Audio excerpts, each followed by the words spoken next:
నమస్కారం శ్రీ సత్య న్యూస్ కి స్వాగతం. ఉచిత ఇసుక విధానాన్ని క్రమబద్ధీకరించడానికి ప్రభుత్వం అన్ని చర్యలు తీసుకుంటుందని కలెక్టర్ తమీం అన్సారియా తెలిపారు. ఉచిత ఇసుక విధానం అమలుపై కలెక్టరేట్లోని కలెక్టర్ ఛాంబర్లో జిల్లా అధికారులు, లారీ యజమానులతో సమావేశం నిర్వహించారు. ఇసుక రవాణా చేసే లారీ యజమానులు తమ వాహనాలను రిజిస్టర్ చేసుకోవాలని కలెక్టర్ సూచించారు. కొత్త మార్గదర్శకాల మేరకు పూర్తి పారదర్శకత, జవాబుదారీతనంతో ఉండేలా ఇసుక పంపిణీ విధానం ఉంటుందన్నారు. ఆన్లైన్ ద్వారా లారీ యజమానులు తమ వాహనాలను రిజిస్టర్ చేసుకోవాలన్నారు. జిల్లాలో ఇంతవరకు 70 వాహనాల రిజిస్ట్రేషన్ జరిగిందన్నారు. లారీ టిప్పర్ల సామర్థ్యం ఆధారంగా ధరలు నిర్ణయిస్తామని వివరించారు. లారీలు ఇసుక కోసం గంటల తరబడి ఎదురు చూడాల్సిన అవసరం లేకుండా ఆన్లైన్లో నమోదు చేసుకోగానే ట్యాగ్ చేసిన వాహనదారుని చరవాణి నెంబర్కు సమయం స్లాట్ ఇస్తామన్నారు. సమావేశంలో mining DD Jagannatharao, irrigation SE Muralikrishna, Markapuram mining AD Vishnuvardhan, అనుబంధ శాఖల జిల్లా అధికారులు, లారీ యాజమాన్య ప్రతినిధులు తదితరులు పాల్గొన్నారు. మన జిల్లాలో మెయిన్గా ఒక 1-2-3 ఆటల్లో అన్ని మండలాల్లో ఉన్నాయి మేడం. ముఖ్యంగా మనకి 7 వాగులు తమ కింద రాయడం జరిగింది మేడం. పాలేరు, మోసి, గొండ్లకమ్మ, చంపినేరు, మాకేరు, నాలేరు, మన్నేరు, వీటితో పాటు వేరే ఫస్ట్ ఆర్డర్, సెకండ్ ఆర్డర్ కూడా ఉన్నాయి మేడం. ఈ మండలాలు 17 మండలాలు మేడం. 17 మండలాలు కాకుండా అన్ని మండలాల్లో ఎక్కడో అక్కడ శాండ్ సోర్స్ ఉంటుంది మేడం. సో మనం ప్రొసీడింగ్ ఇచ్చినప్పుడు మాత్రం మొత్తం జిల్లా పంచాయతీ డిజిటల్ అసిస్టెంట్లు, సెక్రటరీలకు 2 రోజుల పాటు కౌన్సిలింగ్ నిర్వహిస్తున్నామని జిల్లా పంచాయతీ అధికారి ఉషారాణి తెలిపారు.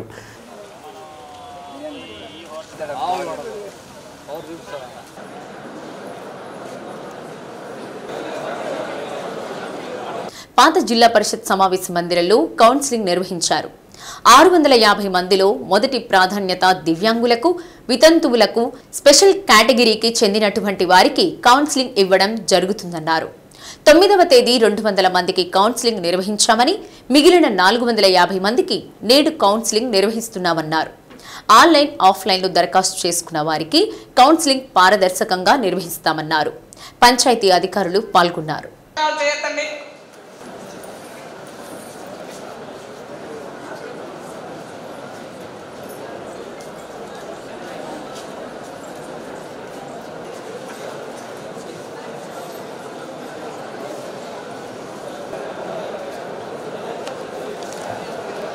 నిన్న ఈరోజు మాకు గ్రేడ్ 5 పంచాయత్ సెక్రటరీకి అలాగే డిజిటల్ అసిస్టెంట్లకి కౌన్సిలింగ్ జరుగుతుంది. వారి సౌకర్యాన్ని బట్టి వాళ్ళు ట్రాన్స్ఫర్ ఆన్లైన్లో అప్లై చేస్తున్నారు. దాన్ని వాళ్ళ యొక్క అవసరాలను బట్టి మరి ప్రత్యేక అవసరం వాళ్ళకి ముందుగా ప్రాధాన్యత ఇస్తాము. తర్వాత వికలాంగులకి అలాగే విడోస్కి ప్రాధాన్యత ఇస్తూ ఈ కౌన్సిలింగ్ దాదాపుగా 600 మందికి ఈరోజు, నిన్న ఒక 236 మందికి కంప్లీట్ అయిపోయింది. మిగిలిన 400 మెంబర్స్కి ఈరోజు కౌన్సిలింగ్ జరుగుతుంది. ఈవినింగ్ 5 o'clock అయిపోతుంది కౌన్సిలింగ్. విశాఖ ఉక్కుపై కేంద్ర ప్రభుత్వ నిర్లక్ష్య వైఖరిని విడనాడాలంటూ కార్మిక, రైతు సంఘాల ఆధ్వర్యంలో ఆర్టీసీ బస్టాండ్ ఎదురుగా ఉన్న సాగర్ సెంటర్ వద్ద నిరసన కార్యక్రమం చేపట్టారు. ఈ సందర్భంగా కేంద్ర ప్రభుత్వం దేశంలోనే అతిపెద్ద పరిశ్రమైన విశాఖ ఉక్కును ప్రైవేట్ పరం చేసి అదానికి కట్టిపెట్టాలని చూస్తున్నారని, ఈ విధానానికి స్వస్తి పలకాలని చెప్పారు. దాదాపు 30 మంది ప్రజల ప్రాణాలను బలిపెట్టి విశాఖ ఉక్కుని సాధించామని, ప్రభుత్వం విశాఖ ఉక్కును ప్రైవేటు పరం చేస్తే ఊరుకోమని హెచ్చరించారు. విశాఖ ఉక్కును రక్షించుకోవడానికి మున్ముందు పెద్ద ఎత్తున కార్యక్రమాలు చేపడుతున్నట్లు నాయకులు తెలిపారు. రైతు సంఘం నాయకులు చుండూరి రంగారావు, ఏఐటియుసి నాయకులు కొత్తకోట వెంకటేశ్వర్లు, సిఐటియు నాయకులు గంటెనపల్లి శ్రీనివాసరావు, కాలం సుబ్బారావు, రైతు సంఘ నాయకులు పమిడి వెంకట్రావు, ఆర్ మోహన్, ఎంఎస్ సాయి తదితరులు పాల్గొన్నారు.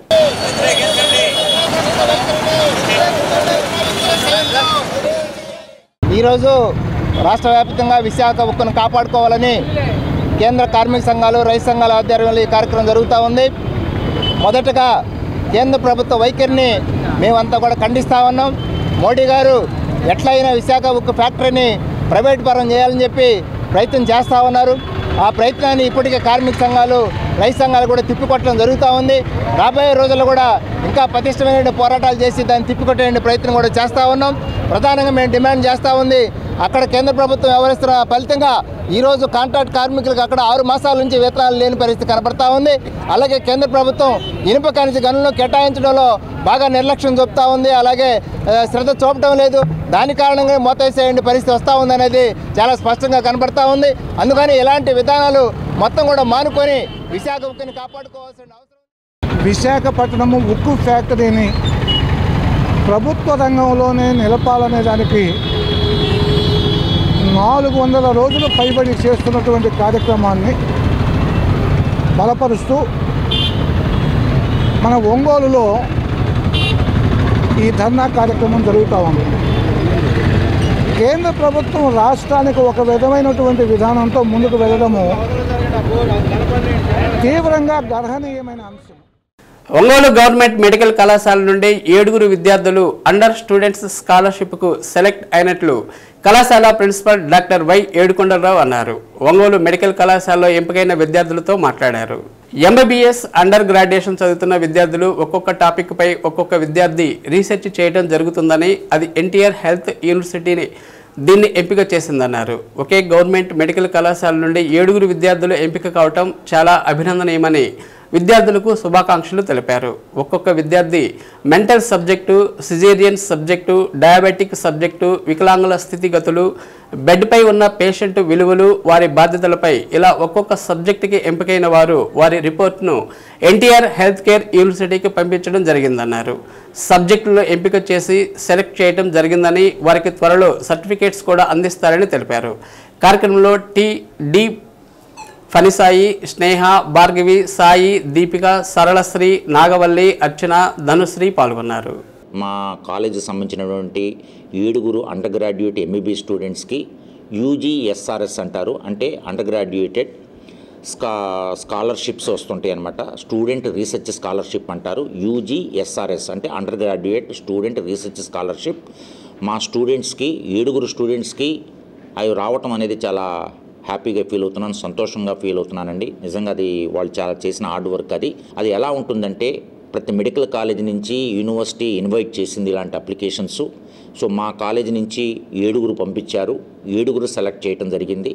Ongole medical college, government medical college Ongole సంబంధించినటువంటి 7 స్టూడెంట్స్కి అది అలాట్ చేయడం జరిగింది. అది చాలా గర్వకారణం అండి. నిజంగా హ్యాపీగా ఫీల్ అవుతున్నాను యాజ్ ఎ ప్రిన్సిపల్గా. పిల్లల్లో అంటే అండర్ గ్రాడ్యుయేట్ స్టూడెంట్స్, ఎంబీబీ స్టూడెంట్స్లో 24 గంటలు మెడికల్ బుక్స్ చదవటము, పేషెంట్లే కాకుండా ఒక రీసెర్చ్ మీద కూడాను, దాని మీద రీసెర్చ్ మీద కుతూహలం పెరగాలని, సో రీసెర్చ్ చేయాలన్న తపన క్రియేట్ చేయాలన్న ఉద్దేశంతోనే యూనివర్సిటీ ఈ ప్రపోజల్ స్టార్ట్ చేసిందండి.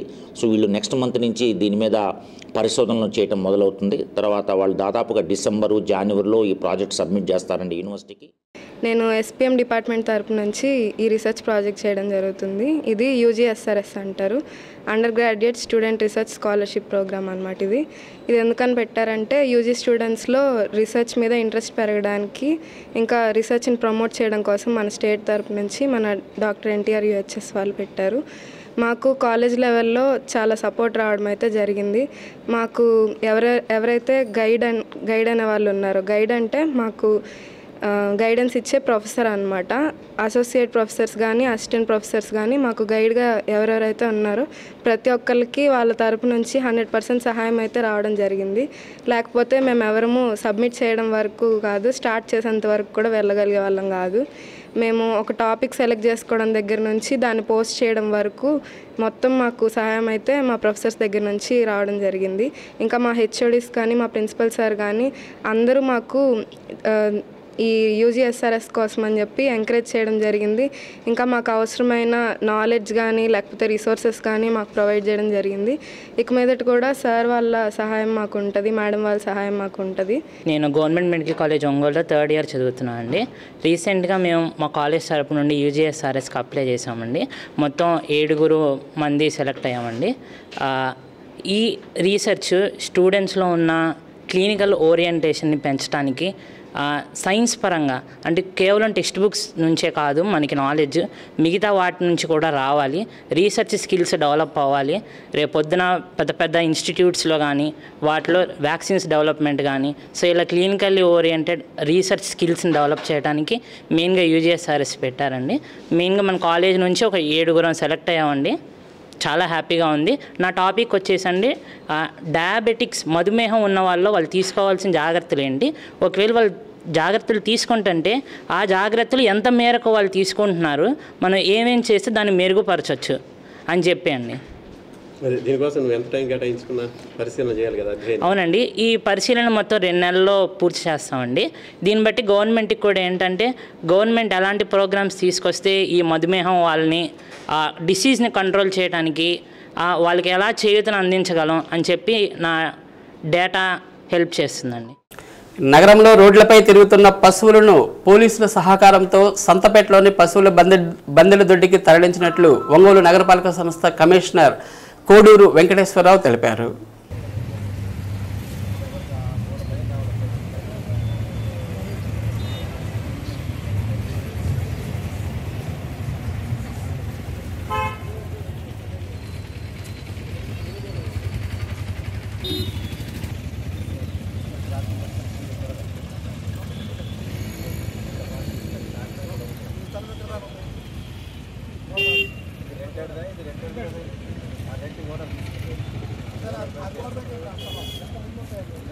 నగరంలో రోడ్లపై తిరుగుతూ ట్రాఫిక్కు, ద్విచక్ర వాహనదారులకు ఇబ్బంది కలిగిస్తున్న పశువులను బందెల దొడ్డికి తరలించడం జరిగిందన్నారు. వాటి యజమానులు తప్పనిసరిగా తీసుకువెళ్లాలని, లేని ఎడల చట్టపరమైన చర్యలు తీసుకుంటామన్నారు. గతంలో రోడ్లపై తిరుగుతున్న పశువుల యజమానులకు హెచ్చరికలు జారీ చేసి కోర్టులో జరిమానా కూడా వేయించడం జరిగిందని, మరలా పశువులను రోడ్లపై తోలుతున్నారని, అలా తోలడం మానుకోవాలన్నారు. ఇలా పునరావృతమైతే పశువులను ట్రైబల్ ఏరియాకి, గోశాలలకు తరలిస్తామన్నారు. కార్యక్రమంలో ట్రాఫిక్ సిఐ పాండురంగారావు, నగరపాలక సంస్థ సిబ్బంది పాల్గొన్నారు.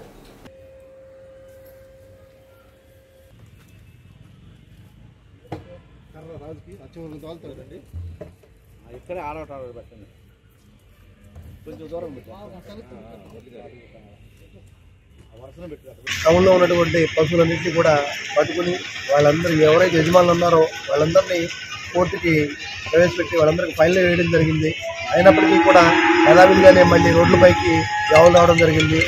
అందువల్ల కొత్తగా మున్సిపల్ కమిషనర్ గారి సహకారంతో మా ఎస్పీ సార్ ఒక ఆదేశాల మేరకు ఈ పశువులన్నింటినీ కూడా ఈరోజు వాటిని పట్టుకోవడం జరిగింది.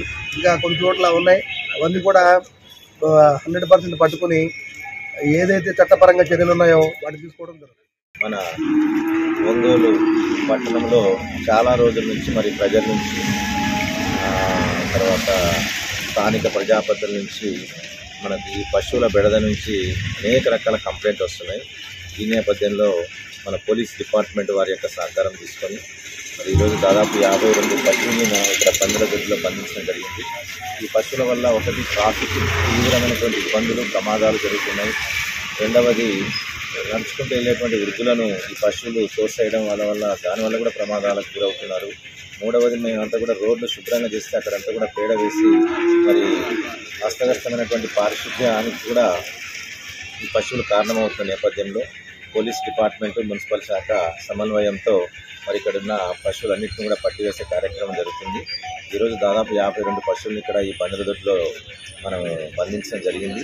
వీటి యజమానులకు మరొకసారి మేము విజ్ఞప్తి చేస్తున్నాం, రాకుండా ఉంచుకుంటే సరిపోతుంది. లేదంటే ఒక 2 రోజుల తర్వాత వీటిని దూర ప్రాంతాల గోశాలలకు, తర్వాత ట్రైబల్ ఏరియాలో పీపుల్స్కి వాళ్ళకి ఇవ్వడానికి మేము దీన్ని పంపించే కార్యక్రమం జరుగుతుంది. సో ఎస్పీ గారి యొక్క సహకారంతో మరి ప్రజలకు ఎలాంటి ఇబ్బంది లేకుండా చాలా కఠినంగా వ్యవహరించబోతున్నాం. దయచేసి పట్టణంలో ఉన్నటువంటి పశువుల యజమానులందరికీ మరొకసారి తీవ్రమైన హెచ్చరిక. ఈ పశువులు బయట కనిపిస్తే మాత్రమే మీదట ఈ పశువులను ఈ గోశాలకు తరలించే కార్యక్రమం జరుగుతుంది. కాబట్టి దయచేసి అందరూ కూడా అర్థం చేసుకొని మాకు సహకరించాల్సిందిగా విజ్ఞప్తి. ఒంగోలు పార్లమెంటు నియోజకవర్గంలో ఎంపీ మాగుంట శ్రీనివాసరెడ్డి 11వ తేదీ పర్యటించనున్నారు. ఉదయం 8 గంటలకు కార్యాలయంలో ప్రజలకు అందుబాటులో ఉంటారు. అనంతరం స్థానికంగా జరిగే కార్యక్రమంలో పాల్గొంటారు. మధ్యాహ్నం 1 గంట తర్వాత ప్రజలకు అందుబాటులో ఉంటారు. రాత్రి 7 గంటలకు గాంధీ రోడ్లో గోల్డ్ మర్చెంట్స్ అసోసియేషన్, స్వర్ణకారుల సంఘం, రాజా పనగాల్ రోడ్డు, కోర్టు సెంటర్లో ఏర్పాటు చేసిన గణపతి నవరాత్రుల ఉత్సవాల్లో పాల్గొంటారు. అనంతరం కార్యాలయంలో ప్రజలకు అందుబాటులో ఉంటారు. దేశంలో బీసీ కులగణన జరగకుండా బీజేపీ బీజేపీ ప్రభుత్వం బీసీల రాజ్యాధికారాన్ని అడ్డుకుంటుందని బీఎస్పీ రాష్ట్ర అధ్యక్షులు బి పరంజ్యోతి అన్నారు. ఒంగోలులోని ప్రైవేట్ హోటల్ కాన్ఫరెన్స్ హాల్లో జరిగిన బీసీ కులగణన రౌండ్ టేబుల్ సమావేశానికి ముఖ్య అతిథిగా ఆయన హాజరయ్యారు. కేంద్ర ప్రభుత్వం దేశవ్యాప్తంగా అత్యధికంగా ఉన్న బీసీల కులగణన జరగకుండా వారి హక్కులతో పాటు రాజ్యాధికారాన్ని అడ్డుకుంటుందని పరంజ్యోతి పేర్కొన్నారు. బీసీ కులగణన జరగకుండా అడ్డుకుంటూ మరోవైపు మతోన్మాదం పేరుతో కులాల మధ్య చిచ్చు పెడుతుందన్నారు. బీసీ కులగణన జరిపేంత వరకు ఉద్యమిస్తామని తెలిపారు. రాష్ట్రంలోని 26 జిల్లాలలో బీసీ కులగణన సదస్సులు నిర్వహిస్తామని, అందులో బీసీ కులాల నాయకులను భాగం చేస్తామని పేర్కొన్నారు. కార్యక్రమంలో ఒంగోలు పార్లమెంటు ఇన్ఛార్జి రాష్ట్ర కార్యదర్శి ధరణికోట లక్ష్మీనారాయణ, జిల్లా అధ్యక్షులు వెంకటస్వామి, బొట్ల సుబ్బారావు, కార్పొరేటర్ అంగిరేకుల గురవయ్య, మట్టే రాఘవరావు, దళిత హక్కుల పరిరక్షణ వేదిక జాతీయ నాయకులు కరవది సుబ్బారావు, ప్రజా సంఘాల నాయకులు పాల్గొన్నారు. లక్ష్మీనారాయణ గారు బహుజన సమాజ్ పార్టీ రాష్ట్ర కార్యదర్శి అధ్యక్షతన జరుగుతున్నది. ముఖ్యంగా ఈ సదస్సు యొక్క ఈ రౌండ్ టేబుల్ సమావేశం ఉద్దేశం ఏంటంటే, కేంద్ర ప్రభుత్వం మరియు రాష్ట్ర ప్రభుత్వం రెండు ప్రభుత్వాలు కూడా బీసీ కులగణన అనేటువంటిది చాలా అవసరం కాబట్టి ఈ కుల జనగణన అనేటువంటి కార్యక్రమాన్ని ఖచ్చితంగా జరిపించాలని చెప్పి డిమాండ్ చేస్తూ ఉన్నాం. ఆ మేరకు ఏదైతే బీసీ కులాలకు సంబంధించినటువంటి వాళ్ళ యొక్క డిమాండ్ ఏదైతే ఉందో భారతదేశ వ్యాప్తంగా ఈ రాష్ట్రంలో కూడా దాన్ని అనుసరించి ఈ కేంద్ర రాష్ట్ర ప్రభుత్వాలు జరిపించాలని చెప్పి డిమాండ్ చేస్తున్నాం.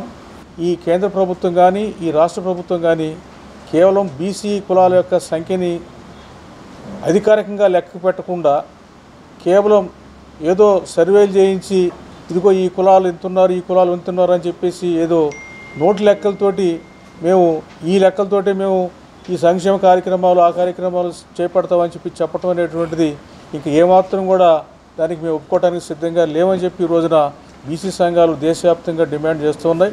కాబట్టి ఈ డిమాండ్ని ముందుకు తీసుకెళ్తూ బహుజన సమాజ్ పార్టీ మరి దేశవ్యాప్తంగాను రాష్ట్ర వ్యాప్తంగాను ఈ జన కులగణన జరగాలనేటువంటి డిమాండ్ తోటి అన్ని బీసీ సంఘాలని కలుపుకొని మరి ఒక ప్రజా ఉద్యమాన్ని ఈ రోజున ముందుకు తీసుకెళ్లాలనేటువంటి ఉద్దేశంతో ఈ కార్యక్రమాన్ని చేపడుతున్నాం.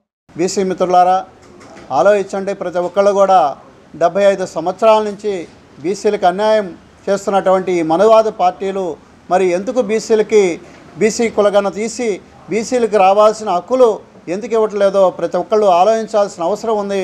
ఇప్పటికే మోసపోయాం, ఇంకా మోసపోవటానికి ఇంకా సిద్ధంగా లేము. ఈ రోజున బీఎస్పీ పార్టీ ఎత్తుకున్నటువంటి ఈ కార్యక్రమానికి బీసీ కులగణన తీయాలి, బీసీలు ఎంత వాళ్ళకంత వాటా ఇవ్వాలనే నినాదానికి ఈ రాష్ట్రంలో ఉన్నటువంటి ఈ జిల్లాలో ఉన్నటువంటి ప్రతి ఒక్క బీసీ నాయకులు ప్రజాస్వామ్యవాదులు అందరూ కూడా మద్దతు తెలియజేసి ఈ ఉద్యమాన్ని రాష్ట్ర స్థాయిలో తీసుకెళ్ళి బీసీ కులగణన చేసి బీసీలు ఎంతమంది ఉండారో అంత శాతం వాళ్ళకు వాటా వచ్చేదాకా ఈ ఉద్యమాన్ని ముందుకు తీసుకెళ్తామని చెప్పేసి తెలియజేస్తూ, బీసీ యొక్క కుల జనాభా ప్రకారం లెక్కించబడినందువలన బీసీ కులాలకు వచ్చేటువంటి బడ్జెట్ కానీ బీసీ కులాలకు రావాల్సినటువంటి చట్టసభల్లో రిజర్వేషన్లు కానీ రాకుండా పోతున్నాయి. దానిని మొత్తం కూడా 55% పైగా బీసీలకు రావాల్సినటువంటి వాటాను మొత్తాన్ని కూడా అగ్రకులాలకు సంబంధించినటువంటి రెండు కులాలు మాత్రమే బీసీల యొక్క రిజర్వేషన్ల మొత్తాన్ని అనుభవిస్తున్నాయి అనేటువంటిది వాస్తవం. ఎందుకంటే 100కి 10% ఉన్నటువంటి వాళ్ళే 100కి 80% ఉన్నటువంటి రిజర్వేషన్ల మొత్తాన్ని అనుభవిస్తున్నారు. ఇది బీసీ యొక్క కులాల వారీగా జనగణన జరిగితే తప్పనిసరిగా బీసీ కులాలకు రావాల్సినటువంటి వాటా వాళ్ళ యొక్క బడ్జెట్ వాళ్ళకి వస్తుంది, అభివృద్ధి చెందుతారు. అట్లాగే వాళ్ళకి చట్టసభల్లో కూడా వాళ్ళ యొక్క వాటా వాళ్ళకి వస్తే చట్టసభల్లో కూడా వాళ్ళకి రిజర్వేషన్ వస్తుంది, వాళ్ళు పరిపాలనలో భాగస్వాములు అవుతారు. వాళ్ళకి రావాల్సినటువంటి ప్రతి ఒక్క ఫలితం కూడా వాళ్ళ కులాలకి తీసుకొచ్చి పెట్టేటువంటి పరిస్థితులు వస్తాయి. అప్పుడే ఈ దేశానికి మొత్తానికి కూడా సామాజిక న్యాయం జరుగుతుంది, సమసమాజం వస్తుంది. అందరూ కూడా కలిసి ఉండటానికి, అందరూ కూడా ఈ దేశ సంపదను సక్రమంగా అనుభవించడానికి అవకాశం వస్తుందని దాని మీదనే ఈ పోరాటం జరుగుతుంది. ఈ పోరాటంలో ఏ యొక్క పార్టీకి కూడా నిమిత్తం లేకుండా అన్ని పార్టీల్లో ఉన్నటువంటి అది కాంగ్రెస్ కానీ, టీడీపీ కానీ, బీజేపీ కానీ, వైసీపీ కానీ రకరకాల పార్టీల్లో పనిచేస్తున్నటువంటి బీసీ సంఘాలకు సంబంధించినటువంటి నాయకులందరూ కూడా బహుజన సమాజ్ పార్టీ ఏర్పాటు చేసినటువంటి ఈ యొక్క పోరాటంలో మీరందరూ కూడా భాగస్వాములు కావాలని, ఎప్పుడైతే బీసీ కులగణన జరిగితే అదేవిధంగా ఆర్థిక పంపిణీ కూడా చేయాల్సి వస్తుందని పార్టీలు కూడా ప్రతి రాష్ట్రంలో ప్రాంతీయ పార్టీలు వచ్చి దానికి ఏదో ఒక సామాజిక కొమ్ము కాయటం వలన బలహీనంగా ఉండే స్థానాల్లో బీసీలకు ఇవ్వటం, అక్కడ బీసీ నాయకుడు ఓడిపోయి ఆర్థికంగా దెబ్బతిని మరలా రాజకీయంగా ఎమ్మెల్యేగా పోటీ చేయాలంటే భయపడే పరిస్థితులు కల్పిస్తూ వాళ్ళు ఉండే స్థానాల్లో గెలిచి ఆర్థిక దోపిడీ జరుగుతూ ఉంది ఈ రాష్ట్రంలో. ఇందులో భాగంగానే ప్రతి యొక్క పార్టీ కూడా బీసీ కులగణన జరగాలని అడుగుతూ ఉంది. దీనికి ఈ మధ్య కూడా ఆర్ఎస్ఎస్ అంగీకరించడం జరిగిందని తెలియజేస్తూ ఉంటారు. ఆర్ఎస్ఎస్ ఇంకోటి అంగీకరించడం కాదు, ఇది బీసీ హోదాల ప్రధానమైన డిమాండ్. దీనిలో భాగంగా ప్రతి సమాజంలో ప్రతి ఒక్క కులం యొక్క కులగణన జరిగితే వారి జనాభా దామాషా ప్రకారం వారికి రావాల్సిన ప్రతి ఒక్క ఆర్థిక పంపిణీ కానీ అన్ని విషయాల్లో కూడా వాటా కావాలి.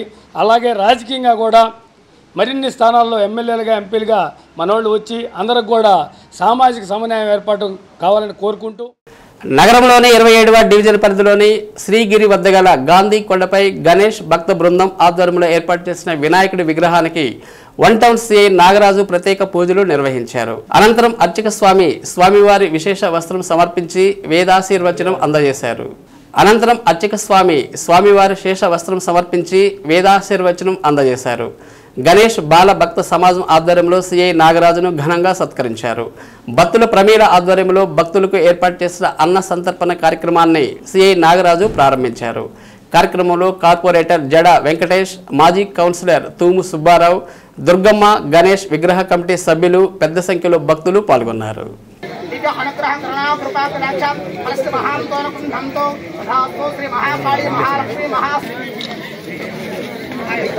గురు నువ్వు పక్కకి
జూనియర్ ఛాంబర్ ఇంటర్నేషనల్ జేసీ వారోత్సవాలు ఒంగోలు కాపు కళ్యాణ మండపంలో ఘనంగా ప్రారంభమయ్యాయి.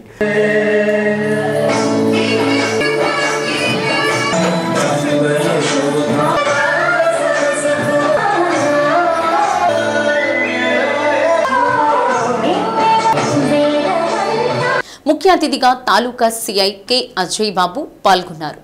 తన చిన్నతనం నుండి జేసీఐ కార్యక్రమాలను చూస్తూనే ఉన్నారని, సమాజానికి అనేక సేవా కార్యక్రమాలు నిర్వహిస్తూ దేశభక్తిని పెంపొందిస్తూ సేవ చేయడం గర్వకారణమన్నారు.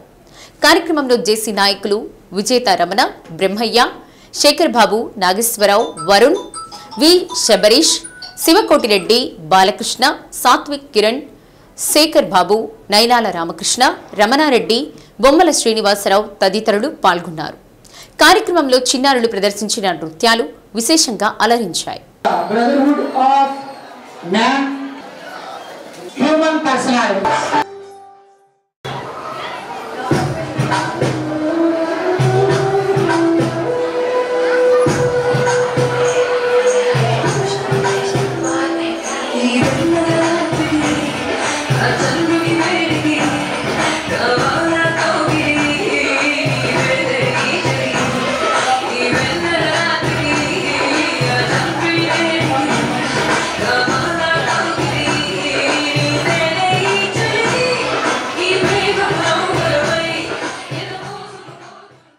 ఈ సంస్థ ప్రపంచ స్థాయి సంస్థ అండి. ఇప్పటికీ మన ఒంగోలులో ఇది ప్రారంభించి 49వ సంవత్సరం నడుస్తుంది. ఇది నెక్స్ట్ ఇయర్ 50 సంవత్సరాల్లో వెళ్ళబోతున్నాం. అనేక మంది మహనీయులు, పెద్దలు వారందరూ సమయాన్ని త్యాగం చేసి ఈ సంస్థని ఇన్ని సంవత్సరాల పాటు నడవడానికి కారణమయ్యారు. ప్రతి సంవత్సరం ఒక్కొక్క కొత్త ప్రెసిడెంట్ దీనికి వస్తూనే ఉంటారు. ప్రతి సంవత్సరం ఈ వారోత్సవాలు జరుగుతాయి. కాబట్టి మా మీద గౌరవంతో మా మీద మీరు అడగగానే వచ్చేసినందుకు మరొకసారి ధన్యవాదాలు తెలుపుతూ 40 years బిలో ఉన్న యూత్ని ఎంకరేజ్ చేస్తూ వాళ్ళలో ఉన్న కాంపిటేటివ్ స్పిరిట్ని బయటికి తీస్తూ అందరినీ ఉత్సాహపరుస్తున్నారని, అలాగే అనేక సేవా కార్యక్రమాల్లో కూడా పాల్గొంటున్నారని తెలిసింది. అలాగే నాకు మొన్న ఈ మధ్య తెలిసింది ఏంటంటే ఇక్కడ మన మినీ స్టేడియంలో కొన్ని వాకర్స్ కోసం, మన పెద్దల కోసం, యూత్కే కాకుండా పెద్దలకి కూడా అక్కడ వాక్ చేసే వాకర్స్ కోసం కూడా కొన్ని పల్లలు వేపించారని, ఇలాగే ఎన్నో సేవా కార్యక్రమాల్లో పాల్గొంటున్నారని తెలుస్తుంది. దీనికి మా ఒంగోలు పోలీసుల తరఫున మీకు కూడా మేము కృతజ్ఞతలు తెలియజేస్తున్నాం. ఇలా కొన్ని సేవా కార్యక్రమాలు చేస్తున్నందుకు, అలాగే ఈ విధమైన సేవా కార్యక్రమాలు మరింత ముందుకెళ్లాలని జేసీ ఆర్గనైజర్స్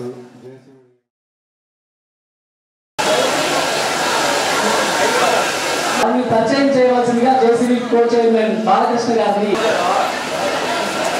చరిత్రలో ప్రజలు మేలు కోసం జరిగే ప్రజా పోరాటాలు ఎప్పటికీ నిలిచి ఉంటాయని, ఆ పోరాటాల్లో పాల్గొన్న వారి జీవితం ధన్యమని, అట్టివారిని ప్రజలు మర్చిపోరని పలువురు రజక నాయకులు అన్నారు.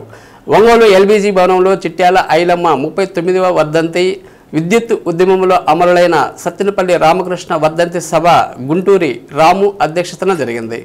విద్యుత్ ఉద్యమంలో అమరులైన సత్తెనపల్లి రామకృష్ణ వర్ధంతి సభ టంగుటూరు రాము అధ్యక్షతన జరిగింది. ముందుగా ఐలమ్మ రామకృష్ణ చిత్రపటాలకు సంఘం నాయకులు డాక్టర్ కృష్ణయ్య, యోగమ్మ పూలమాలలు వేసి శ్రద్ధాంజలి ఘటించారు. వెట్టి చాకరీ అమలు జరుగుతున్న రోజులలో ఆర్థికంగా వెనుకబడిన కులంలో పుట్టిన చాకలి ఐలమ్మ భూమి కోసం, భుక్తి కోసం, వెట్టి చాకరీ విముక్తి కోసం సాగిన పోరులో మమేకమై రాజీలేని పోరాటం చేసి కార్మిక నాయకులతో కలిసి 10 లక్షల ఎకరాల భూమిని పంచిపెట్టిన వీరనారి అని టంగుటూరి రాము అన్నారు. అలాంటి ఉద్యమాలు ఆదర్శంగా తీసుకొని తెలంగాణ, ఆంధ్ర రాష్ట్రాల్లో భూ పోరాటాలు చేసి అనేక ఎకరాలు పేదలకు పంచిపెట్టడం జరిగిందన్నారు. ఈనాటి ప్రభుత్వ పాలకులు 1 ఎకరం కూడా పంచలేదని, మతోన్మాదాన్ని అడ్డుపెట్టుకొని ప్రభుత్వ కంపెనీలను ప్రైవేట్ పరం చేసినందువల్లనే నిరుద్యోగం పెరిగిపోతుందన్నారు. ప్రభుత్వం కంపెనీలను, విశాఖ ఉక్కును కాపాడుకోవాల్సిన అవసరం ఎంతైనా ఉందని తెలిపారు. కార్యక్రమంలో జిల్లా చేతి వృత్తిదారుల సంఘం నాయకులు ఎస్కే మావు, రజక వృత్తిదారుల సంఘం జిల్లా కార్యదర్శి తోట తిరుపతి, రాయల మాలకొండయ్య, ఆవులమంద రమణమ్మ, సిహెచ్ కోటేశ్వరరావు, చిట్యాల కొండయ్య, మంచికలపాటి శ్రీనివాసరావు, పోలయ్య, వేములపాటి మల్లికార్జున, పొదిలి మల్లికార్జున, కల్లగుంట శ్రీనివాసులు, సంజీవయ్య తదితరులు పాల్గొన్నారు.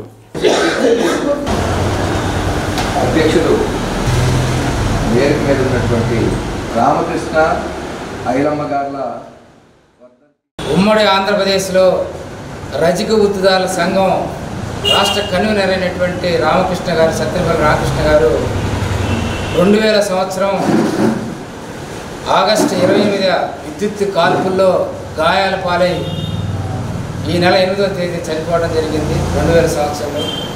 వాళ్ళిద్దరినీ ఈరోజు రజక వృత్తిదారుల సంఘంగా అణగారిన వర్గాల కోసం పోరాటం చేసినటువంటి వాళ్ళని స్మరించుకుంటూ ఈరోజు 2 రాష్ట్రాల్లోనే వాళ్ళ వర్ధంతి సభ జరుపుకోవడం జరుగుతాం.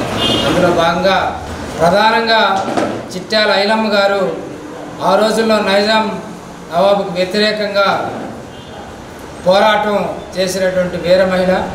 ప్రధానంగా బట్టలు ఉతికితే సమాజంలో గౌరవం రాదు, కీలకమైనటువంటి వ్యవసాయము, భూమి ఉంటేనే మనకి గౌరవం వస్తుంది, మనం సమాజంలో తలెత్తుకొని తిరగగలం అనేటువంటి స్ఫూర్తితోటి ఆమె మొట్టమొదటిసారిగా వ్యవసాయం నిజాం నవాబు ప్లస్ గ్రామాల్లో ఉన్నటువంటి ఎవరైతే దొరలు ఉన్నారో వాళ్ళకు వ్యతిరేకంగా నిలబడి పోరాటం ఐలమ్మ గారి మనం స్ఫూర్తిగా తీసుకోవాలి. ఆమె పోరాటమే కాదు, ఆమె గొర్రెలు కాశారు, వృత్తి దాంట్లో ఉన్నది. మొత్తం పొద్దున్న లేస్తే దొరల గడియల్లో ఓడ్చడం, బట్టలు ఓడగొట్టడం, వాళ్ళ గుర్రాలు అమ్మటే వాళ్ళకి సేవ చేయడమే తప్ప వీళ్ళకు ప్రత్యేక హక్కులు కానీ భద్రత కానీ వీళ్ళ యొక్క ప్రత్యేక జీవనం అయితే ఏమీ లేదు. మొత్తం వాళ్ళ కోసమే వెట్టి సాగరి, ఒక రకంగా వెట్టి సాగరి ఉండేది. ఆ రకంగా అలాంటి నిర్బంధాలకు వ్యతిరేకంగా ఐలమ్మ గారు కొంత ఆర్థికంగా స్థాయి వచ్చిన తర్వాత ఈ వృత్తి కాదు, వ్యవసాయం చేయాలి, సొంతంగా వ్యవసాయం చేసి దాంట్లో స్థిరపడాలని చెప్పి విద్యుత్ పోరాటం 100 రోజుల పాటు సాగింది. ఆ పోరాటం అది కేవలం కరెంటు ఛార్జీలు పెరిగినాయి అని కాదు. ఈ కరెంట్ అనేటువంటిది కరెంటే కాదు, మొత్తం దేశంలో ఉండేటువంటి పరిశ్రమలు ఇవన్నీ కూడా ప్రభుత్వమే నిర్వహించాలి, ప్రైవేటు వాళ్ళు నిర్వహించకూడదు అని ప్రైవేటీకరణకి వ్యతిరేకంగా సాగినటువంటి ఉద్యమంలో ఆ ఉద్యమం 2000 సంవత్సరంలో ఒక వీరోచితంగా సాగింది. ఆ పోరాటంలో అది ఆగస్టు 28వ తేదీ, ఆ 28వ తేదీ బషీర్బాగ్ గణేష్ నవరాత్రి ఉత్సవాల్లో భాగంగా ఒంగోలు సంతపేటలోని ఫార్చ్యూన్ శివాని అపార్ట్మెంట్లో ఏర్పాటు చేసిన వినాయకుడికి విశేష పూజలు నిర్వహించారు. ఉభయదాతలుగా జి శేషగిరిరావు, లక్ష్మీ సుజాతలు వ్యవహరించారు. స్వామివారికి పూజలు నిర్వహించి భక్తులు తీర్థ ప్రసాదాలు అందజేశారు. గత 10 సంవత్సరాలుగా అపార్ట్మెంటు సముదాయంలోని గృహస్థులు ప్రతి ఏటా గణేష్ నవరాత్రి ఉత్సవాలు నిర్వహిస్తున్నారు. ప్రసాద్ రావు, రవి, ప్రవీణ్, మహేష్ ఆధ్వర్యంలో నిత్యం పూజ కార్యక్రమాలు నిర్వహిస్తున్నారు. వరసిద్ధి వినాయక స్వామి దేవత శక్తి ధ్యాన ఆవాహ మూల తత్ర సుధా బ్రహ్మ మధ్య మాత వినాస్పృత ఓమా భోమాయకం సర్వం ఓమా మొత్తం వేసేసి తిప్పండి, అలా తిప్పండి. అట్లా ఆపో అమృతమాపో సమ్రాడాపో విరాడాపో స్వరాడాపో చందా గుష్యాపో జ్యోతి గుష్యాపో జ్యోతి కలసోదకన నీళ్ళు ధ్యానం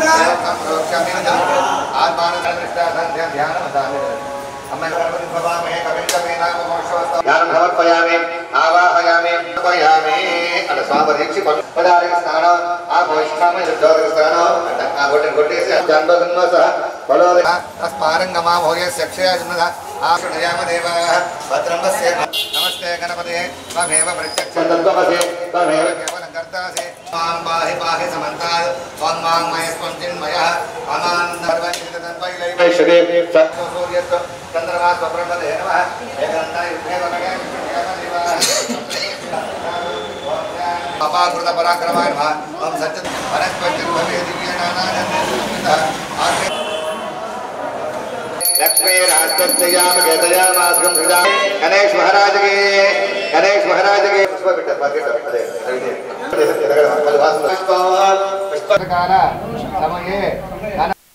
ఈ అగ్రిగొండ అపార్ట్మెంట్లో చక్కగా మన కమిటీ మెంబర్లు మొత్తం కూడా 12 సంవత్సరాల నుంచి రంగరంగ వైభవం చేస్తున్నారు. ప్రతి సంవత్సరం కూడా శక్తానుసారంగా పుచ్చుకుంటూ ఆ స్వామివారు చేసుకుంటూ వీళ్ళు కూడా మనోభీష్టులు స్వామివారి అనుగ్రహాలు మనోభీష్టులు నివర్తిస్తూ ఆ యొక్క సుఖ సంతోషాలతో ఉన్నారు. కనుక భగవంతుని అనుగ్రహం ఎల్లరా సర్వదా ఉంటే మనకు ఎల్లప్పుడూ కూడా సుఖ సంతోషాలతో ఉంటాం అనమాట. ఇక్కడ కూడా ఏంటంటే విశేషం ఏంటంటే అందరూ కూడా కలిసిమెలిసి చూసుకుంటారు. అందరూ కూడా ఎట్టుంటారంటే ఒక కుటుంబాలా చూసుకుంటారు అనమాట. ఆ యొక్క 9 రోజులు కూడా రంగరంగ వైభవంగా జరుగుతుంది. మరి 9వ రోజు స్వామివారికి అదే పొంగల నైవేద్యము, ఎక్కడైతే అన్నదానం జరుగుతుందో అక్కడ ఆ ప్రాంతం సుభిక్షంగా ఉంటుందని శాస్త్రం అనమాట. అందుకే అన్ని దానాల కల్లా గొప్ప దానం ఏంటి అన్నదానం అనమాట. అది జరిగితే చాలు. అది కూడా మన భారతదేశం విశేషంగా జరుగుతుంది కాబట్టి కనుక మన భారతదేశం పుణ్యదేశం అని పేరు అనమాట. కనుక వీళ్ళందరూ కూడా చాలా గొప్పగా సహకరిస్తున్నారు. భగవంతుడు ఆశీస్సులు వాళ్ళెందు సర్వదా ఉండాలని కోరుకుంటూ నేను ముగిస్తున్నాను. ఈ నిర్వహించిన కాడి నుంచి విఘ్నేశ్వర పూజ 5-6 సంవత్సరాల నుంచి ఆధ్వర్యంలోనే నిర్వహిస్తున్నాను. అందరూ అపార్ట్మెంట్ వాసులు అందరూ కోఆపరేట్ చేస్తున్నారు. దీనికి ముఖ్యంగా గిరి గారు, రవి గారు, సుబ్బారావు గారు, ప్రవీణ్ గారు ముఖ్య కార్యకర్తలు. వాళ్ళ సహకారంతో ఈ అపార్ట్మెంటు కమిటీలో ఒక నెంబర్ని గత 12 సంవత్సరాల నుంచి, అంటే ఈ అపార్ట్మెంట్ స్టార్ట్ చేసిన దగ్గర నుంచి కూడా ఈ గణేష మహోత్సవాల్ని మేము అందరం బాగా చేసుకుంటున్నాం. ఈ అపార్ట్మెంట్లో ఉన్న అందరూ కూడా బాగా సహకరిస్తారు. ఇది 9 రోజుల పాటు అందరం ప్రతిరోజు ఈ మహోత్సవం చేస్తూ ఉంటాం. అందరూ ఈ అపార్ట్మెంట్లో ఉన్న అందరూ కూడా దీంట్లో పాల్గొంటారు. ఆఖరి రోజున నిమజ్జనం రోజున కూడా అందరూ వస్తారు. అందరూ సముద్రం దగ్గరికి వెళ్ళి నిమజ్జనం చేసి వచ్చి ఇక్కడ అన్నదానం సమర్పిస్తున్నాం. దీనికి అందరూ సహకరించినట్టు మా అపార్ట్మెంట్ వాళ్ళందరికీ మేము హృదయపూర్వక ధన్యవాదాలు తెలియజేస్తాం. ప్రశ్నించే ప్రజాస్వామిక వాదులను అక్రమంగా నల్ల చట్టాలు ప్రయోగించి అరెస్టు చేసి ప్రజల పక్షాన పోరాడే వారి గొంతు నొక్కేందుకు కేంద్ర రాష్ట్ర ప్రభుత్వాలు పనిచేస్తున్నాయని హైకోర్టు న్యాయవాది జై భీమారావు అన్నారు. కేఎన్పిఎస్ ఆధ్వర్యంలో ఒంగోలు మెడికల్ హాల్లో జరిగిన కుల నిర్మూలన పోరాట సమితి రాష్ట్ర సభ్యులు మన్నం ప్రసాదరావు సంస్మరణ సభ సందర్భంగా నల్ల చట్టాలు ప్రజాస్వామ్యం అనే అంశంపై జరిగిన రాష్ట్ర సదస్సులో మాట్లాడారు. రాష్ట్రంలో దేశంలో కులగణన జరపకుండా అత్యధికులుగా ఉన్న బీసీ కులాలను అణగదొక్కేందుకు వారి హక్కులను కాలరాసేందుకు బీజేపీ ప్రభుత్వం పనిచేస్తుందని భీమారావు పేర్కొన్నారు. పాలకుల నిరంకుశత్వాన్ని ప్రజల తరపున ప్రశ్నించిన కుల నిర్మూలన పోరాట సమితి నాయకులపై అక్రమంగా కేసులు పెడుతున్నారన్నారు. ప్రజలకు అండగా నిలబడుతున్నారని, పోలీసు వ్యవస్థ మన్నం ప్రసాద్ను నల్లకోబ్రా పేరుతో అతి దారుణంగా నరికి చంపారని కేఎన్పీఎస్ రాష్ట్ర అధ్యక్షులు దుడ్డు ప్రభాకర్, ఆర్కే భార్య శిరీషలను అరెస్టు చేశారని అన్నారు. రాజ్యం ఎంత గట్టిగా ప్రజా సంఘాలను అణిచివేయాలని చూస్తే అంతే గట్టిగా పోరాటాలు చేస్తామని పేర్కొన్నారు. కార్యక్రమంలో రాష్ట్ర కార్యదర్శి కె కృష్ణ, విరసం నాయకులు జి కళ్యాణరావు, తెలంగాణ అధ్యక్షుడు డి చంద్రశేఖర్, కోశాధికారి కె బాలయ్య, జిల్లా కార్యదర్శి దుడ్డు వెంకట్రావు, మన్నం ప్రసాదరావు కుటుంబ సభ్యులు పాల్గొన్నారు.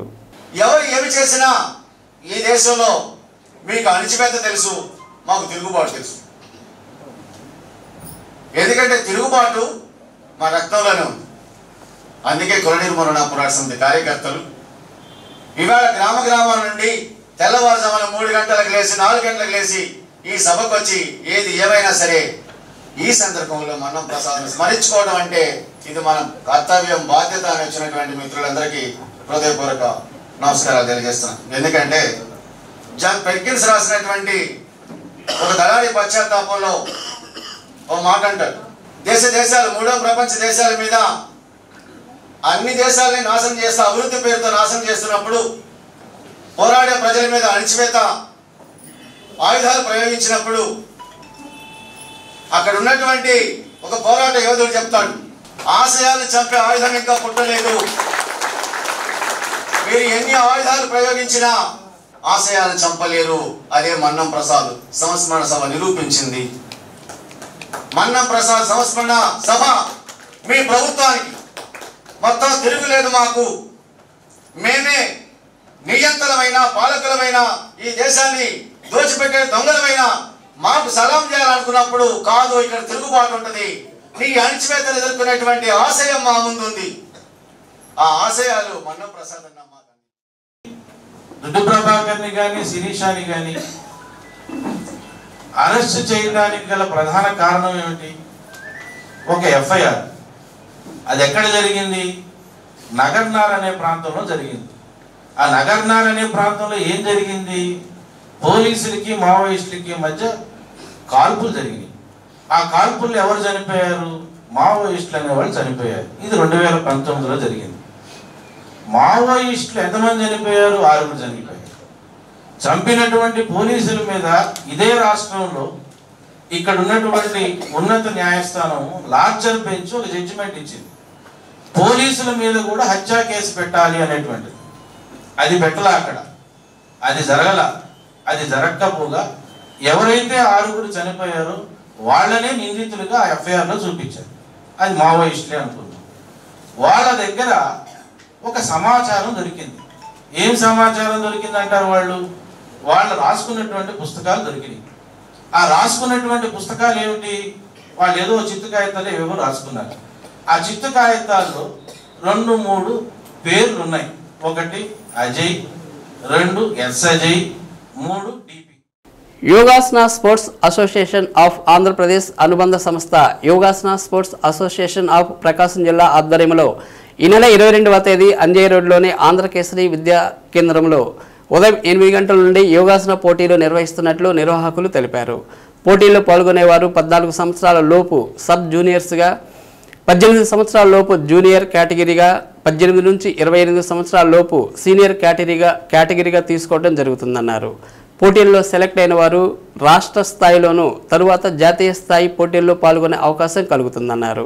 ఆసక్తి ఉన్నవారు 7780680121 9490163312 నెంబర్లను సంప్రదించగలరు. యోగాసన స్పోర్ట్స్ కి అనుబంధ సంస్థ అయినటువంటి ప్రకాశం జిల్లా యోగాసన స్పోర్ట్స్ ట్రెజరర్గా సేవ అందిస్తూ ఉన్నాను. ప్రకాశం జిల్లాలో ప్రతి సంవత్సరం యువతని మనం వాళ్ళ నైపుణ్యాన్ని ముందుకు తీసుకెళ్లాలని, వాళ్ళ నైపుణ్యాన్ని గుర్తింప చేయాలని చెప్పేసి పోటీలు నిర్వహిస్తున్నాం. ఆ పోటీలు ఈ నెల 22వ తారీఖున ఆంధ్రకేసరి విద్యా కేంద్రంలో జరుగుతాయి. సోదరులు చెప్పినట్టుగా దీనికి రిజిస్ట్రేషన్కి 7780680121 సెల్ నంబర్కు కానీ లేదా 9490163312 నంబర్లను సంప్రదించి రిజిస్ట్రేషన్ చేసుకోవలసినదిగా కోరడమైనది. చివరి తేదీ 20/9/2024. దీని తర్వాత స్టేట్ కేటగిరీ ఇక్కడ ఉత్తీర్ణులైన వారు రాష్ట్ర స్థాయిలోను, అక్కడ కూడా ఉత్తీర్ణత పొందిన వాళ్ళు జాతీయ స్థాయిలోను, అదేవిధంగా అంతర్జాతీయ స్థాయిలోనూ కూడా వాళ్ళు పాల్గొనడానికి అవకాశాలు లభిస్తాయి. అలాగే వారు రాబోయే ఒలింపిక్ పోటీలలో కూడా పాల్గొనడానికి వారికి అవకాశం.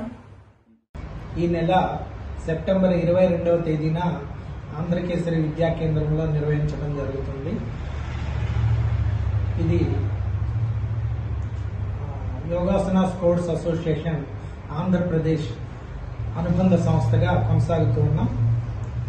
యోగాసన స్పోర్ట్స్ అసోసియేషన్ ప్రకాశం జిల్లా నిర్వహిస్తున్నటువంటి యోగాసన ఛాంపియన్షిప్ పోటీలు ఈ నెల 22వ తేదీ ఆంధ్రకేసరి విద్యా కేంద్రంలో నిర్వహించడం జరుగుతుంది.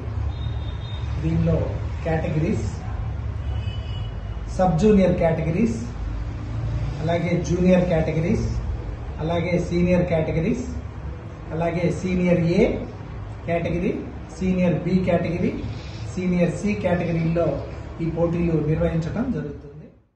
యోగాసన స్పోర్ట్స్ వైఎస్సీ ప్రకాశంకి కార్యదర్శిగా తెలియజేస్తున్నాను. ఈ నెల 22వ తారీఖున జరగబోయే పోటీలకు రిజిస్ట్రేషన్ చివరి తారీఖు 20వ తేదీ కావున ఈ పోటీలలో పాల్గొనే అభ్యర్థులందరూ కూడా 20వ తారీఖు లోపల తమ పేరుని నమోదు చేసుకోవాల్సిందిగా మనవి చేస్తున్నాం. ఒంగోలు భాగ్యనగర్లోని శ్రీహరి గుప్తా నిర్యాన్ అపార్ట్మెంట్లో ఏర్పాటు చేసిన గణేష్నికి పెద్దిరెడ్డి బ్రహ్మారెడ్డి, సుధాకర్ రావు, నల్లమల్పు బ్రహ్మారెడ్డి, రమణ, మేకల అంజిరెడ్డి, అంకిరెడ్డిల ఆధ్వర్యంలో విశేష పూజలు నిర్వహించారు. వినాయక చవితి నుంచి ప్రతిరోజు స్వామివారికి విశేష పూజలు నిర్వహిస్తూ భక్తులకు తీర్థ ప్రసాదాలు అందజేస్తున్నారు. సోమవారం గణపతికి అత్యంత భక్తి శ్రద్ధలతో పూజలు నిర్వహించిన అనంతరం స్వామివారిని నిమజ్జనానికి తరలించారు. మేళ తాళాలు, బాణసంచ చప్పుల మధ్య అందంగా అలంకరించిన వాహనంపై గణేష్ని ప్రతిమను అమర్చి నిమజ్జనానికి తీసుకువెళ్లారు. కార్యక్రమంలో అపార్ట్మెంట్ వాసులు పాల్గొన్నారు.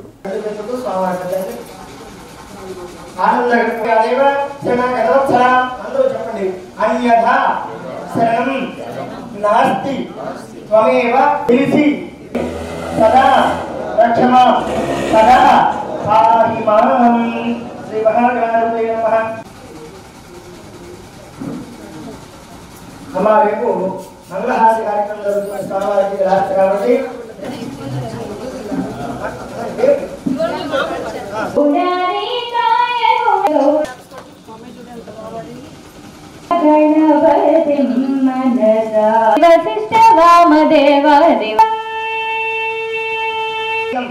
యత్పూజితం మయా దేవ భూతాయక్షదో నవఘమపుమా పుమా ఘమమా నవఘమపుమా పుమా ఘమమా నవఘమపుమా దోదాయక్షదో దేవత దివ్య కృపాకటాక్ష వీక్షణావసిద్ధస్తు భవంతోని ధీమంతోని అనుగృహంతో తదాస్తు తథాస్తు తథాస్తు.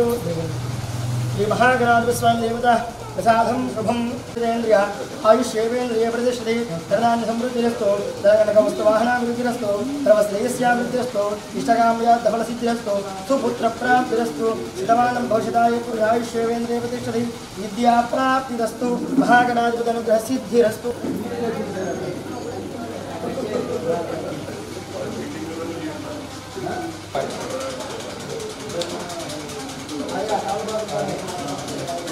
एकदन्ताय वक्रतुण्डाय गौरीतनयाय धीमहि गजेशानाय बालचन्द्राय श्रीगणेशाय धीमहि एकदन्ताय वक्रतुण्डाय गौरीतनयाय धीमहि गजेशानाय बालचन्द्राय श्रीगणेशाय धीमहि गानचतुराय गानप्राणाय गानान्तराय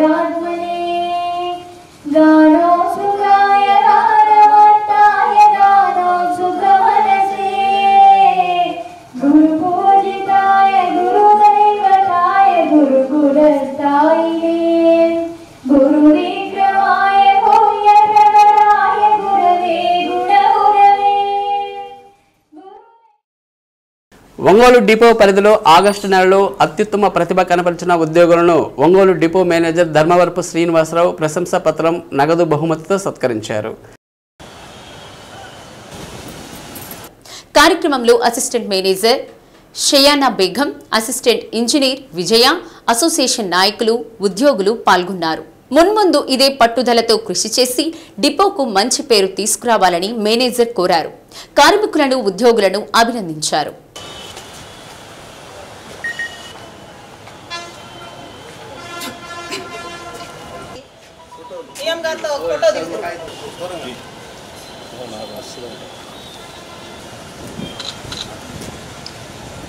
ఒంగోలు డిపో గత 3 మాసాల నుంచి కూడా ఇటు ఆదాయంలో కానీ, ఈపీకోలో కానీ, ఓఆర్లో కానీ, మరియు హెచ్ఎస్డి క్యాంపులో కూడా మంచి అభివృద్ధి సాధిస్తూ ఉంది. గత నెల జిల్లాలో ఈపీకే సాధించిన దాంట్లో 76 ఓఆర్, ఈపీకే 43.7తో జిల్లాలో ద్వితీయ స్థానంలో ఉంది. అట్లనే హెచ్ఎస్డి క్యాంపుల్లో కూడా జిల్లాలో ద్వితీయ స్థానంలో ఉంది. మా అందరూ ఉద్యోగస్తులు కూడా చాలా సమిష్టిగా కృషి చేసి డిపో అభివృద్ధికి చాలా ఎక్కువ శ్రమ పడుతూ ఉన్నారు. నూతనంగా మేము హైదరాబాద్ 2 స్టార్ లైనర్లు ఓపెన్ చేయడం జరిగింది. అది కూడా మంచి ఆదరణ కలిగి 88 ఓఆర్తో చాలా చక్కగా నడుస్తూ ఉంది. ఈ నెలలో ఇంకో స్టార్ లైనర్ సర్వీస్ని మరియు ఒక ఇంద్రా కొత్త సర్వీస్ని స్టార్ట్ చేయడానికి సన్నాహాలు జరిగింది. బస్సులు వచ్చి ఆల్రెడీ రిజిస్ట్రేషన్ కూడా కంప్లీట్ అయింది. వాటిని ఒక వారం 10 రోజుల్లో ప్రారంభం చేయడానికి సన్నద్ధం చేస్తూ ఉన్నాము. ప్రయాణికులు కూడా డిపోని మరింత ఆదరణ చేసి ఆర్టీసీ పురోభివృద్ధికి తోడ్పడాల్సిందిగా కోరుతున్నాను. ఒంగోలు నగరంలో గణేష్ నవరాత్రి ఉత్సవాలు అత్యంత భక్తి శ్రద్ధలతో కోలాహలంగా సాగుతున్నాయి. వివిధ రకాల ప్రతిమలతో ఆకట్టుకొని మండపాలలో గణపతిని ప్రతిష్ఠించి ప్రత్యేక పూజలు నిర్వహిస్తున్నారు. ఒంగోలులోని మరాఠీపాలెంలో కూడా ఛత్రపతి శివాజీ యూత్ అసోసియేషన్ ఆధ్వర్యంలో వైభవంగా గణేష్ ఉత్సవాలు నిర్వహిస్తున్నారు. అందమైన మండపంలో ప్రతిష్ఠించిన గణపతికి కాళీ వెంకటేశ్వర్లు, విజయలక్ష్మి, కాళీ మస్తాన్రావు శ్రావణి దంపతులు ప్రత్యేక పూజలు నిర్వహించారు. ప్రత్యేక పూజలు చేయడంతో పాటు భక్తులకు తీర్థ ప్రసాదాలు అందజేశారు. వివిధ రకాల సాంస్కృతిక కార్యక్రమాలు నిర్వహించారు. పూజా కార్యక్రమంలో నరేష్, బాలాజీ, అశోక్, ప్రకాష్, నారాయణ, నాగేశ్వరరావు, ప్రసాద్, శ్రీను, అశోక్, అజయ్, నవీన్, పూజిత్, వినయ్, కుమార్, సునీల్ పాల్గొన్నారు.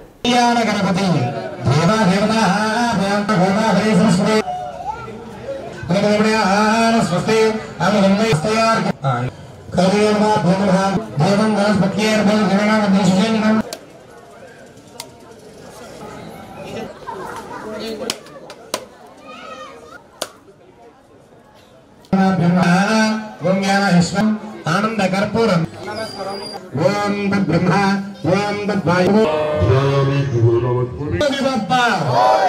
గణపతి స్మరాస్కు నీళ్ళు గట్టిగా విధించి అక్కడ కూర్చోవాలి.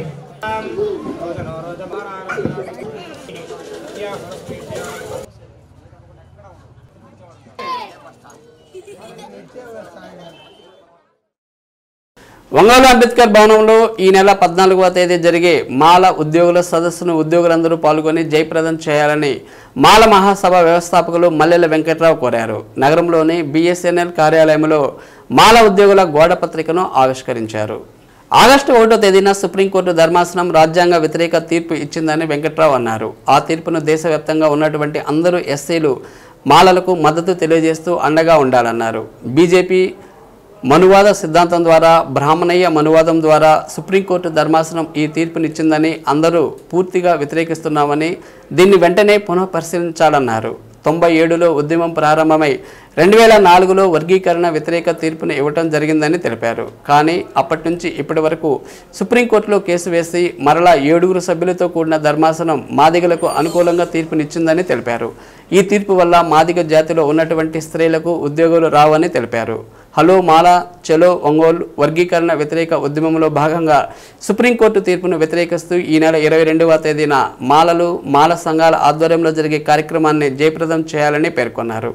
కార్యక్రమంలో ఉద్యోగ సంఘాల నాయకులు కె ప్రకాష్, మెరుగు రమేష్ బాబు, చప్పిడి వెంగళరావు, చప్పిడి రవిశంకర్, సుబ్రహ్మణ్యం, ఎం కిరణ్ కుమార్ తదితరులు పాల్గొన్నారు. ఆ రోజు మొట్టమొదటి వర్గీకరణ వ్యతిరేక సభ 97 జూలై 6న ఒంగోలు నుండి వేలాది మందిని కదిలించి ప్రారంభించాం.